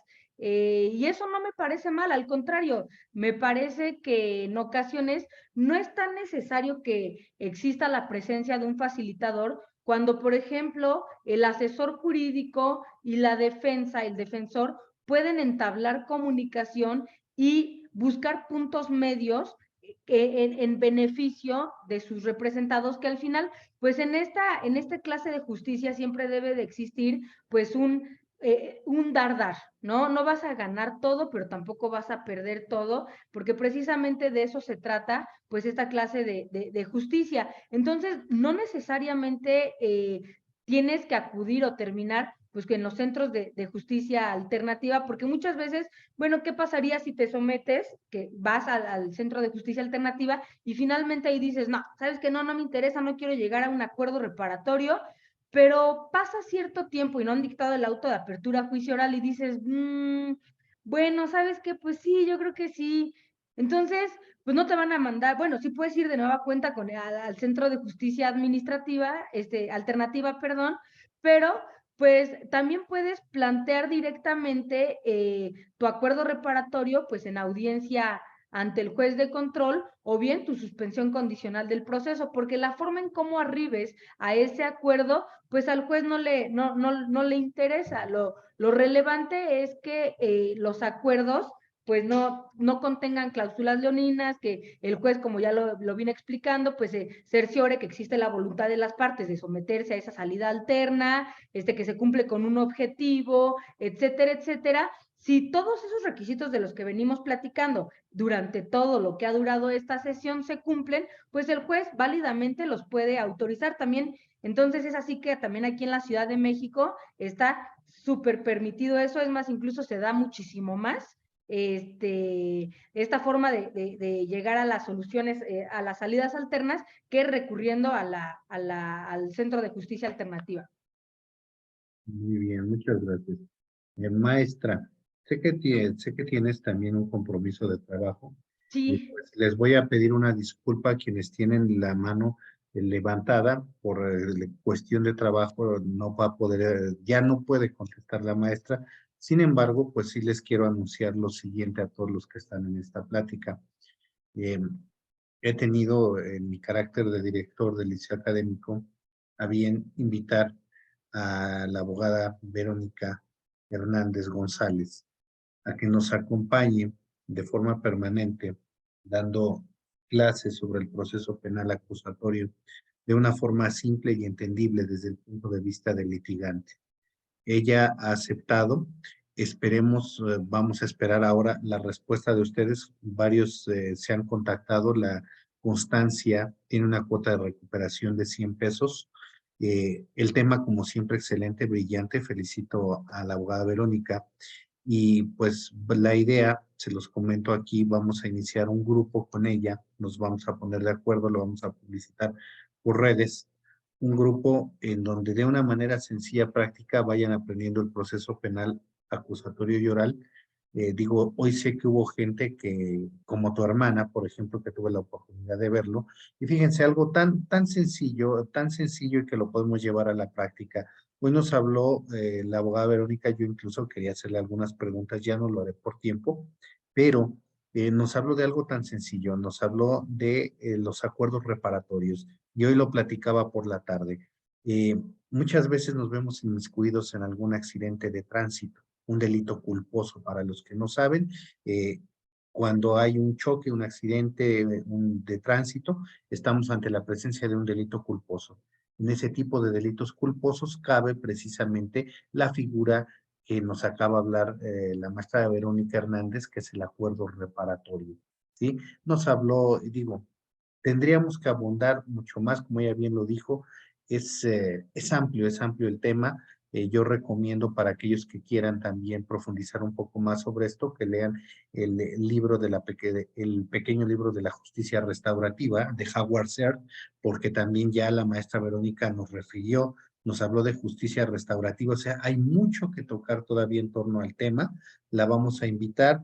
Gracias a todos los que nos acompañaron y le voy a pedir a la abogada Jessica Márquez que proceda a entregarte tu diploma, por favor, tu reconocimiento. Maestra Verónica, gracias como siempre, brillante tu exposición. Adelante, abogada Jessica Márquez, para que procedamos ante la entrega del reconocimiento y pues en otra ocasión ya los estaremos invitando. Ojalá se inscriban con la maestra Verónica. Gracias, maestro Manuel. Bueno, se otorga el presente reconocimiento a Verónica Hernández González, abogada postulante, por haber impartido la conferencia denominada Mecanismos Alternativos de Solución de Controversias en Materia Penal, Ciudad de México, 26 de junio de 2023. Firma el doctor y maestro Manuel Pérez Camacho, director de Liceo Académico MX. Muchas gracias por su participación, maestra Verónica. Como siempre, brillante y magistral. Y nada más vamos a buscar aquí rápido, Berito, porque sé que ya te tienes que ir. Nuestra compañera, la abogada Jovita, para que te dirija unas palabras. Gracias. Gracias por...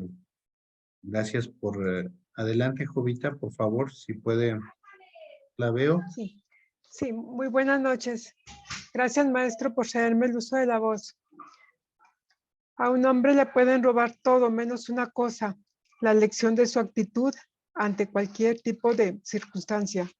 Víctor Frankl. A nombre de la familia Liceo Académico y de nuestro rector, Manuel Pérez Camacho, extendemos nuestro agradecimiento a la abogada postulante Verónica Hernández González por su brillante disertación referente a mecanismos alternativos de solución de controversia en materia penal. Es un privilegio, maestra, escucharla. Muchas gracias, maestra. Y les pedimos, por favor, que adquieran su constancia de participación. Y recuerden, conocimiento es poder. Comuníquense al 22 21 14 25 79. Ya está en nuestro chat el número telefónico.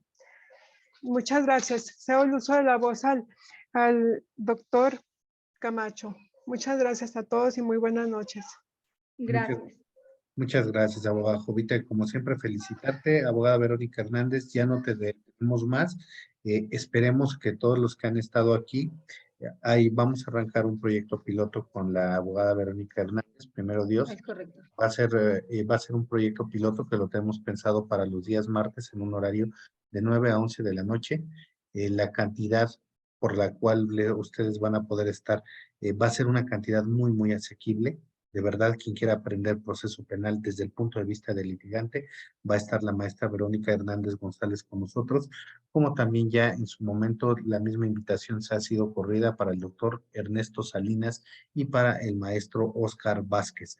Ellos nos estarán acompañando, puesto que son de nuestros alumnos, si lo tengo que decir así, nuestros alumnos estrella del Liceo Académico, las personas que se preparan constantemente, a quienes felicito por su desempeño profesional, su desempeño como alumnos y como catedráticos. Por eso es que hemos tenido a bien sostener conversaciones con ellos e invitarlos para que sean catedráticos en Liceo Académico. Merecen todo mi respeto, mi reconocimiento, cada uno de estos 3 litigantes a los que me acabo de referir. Bueno, 2 litigantes, Verónica y Oscar. Y Ernesto Salinas, como desde la función jurisdiccional, el doctor Ernesto Salinas, que lo pongo en pantalla porque siempre es importante para nosotros. Somos una gran familia, venimos haciendo equipo todos juntos, creciendo jurídicamente. Muchísimas gracias a todos, gracias a la jueza de nombre Norma, ¿verdad? Me parece que es. Silvia Elizabeth, que está aquí, que nos acompaña. Muchísimas gracias. No sé si quiera dar algunas palabras. Su señoría, sus alumnos se han estado comunicando ahorita para querer adquirir constancia con respecto a Verónica. Adelante, su señoría. Gracias por acompañarnos. Si gusta dar algunas palabras, bienvenida.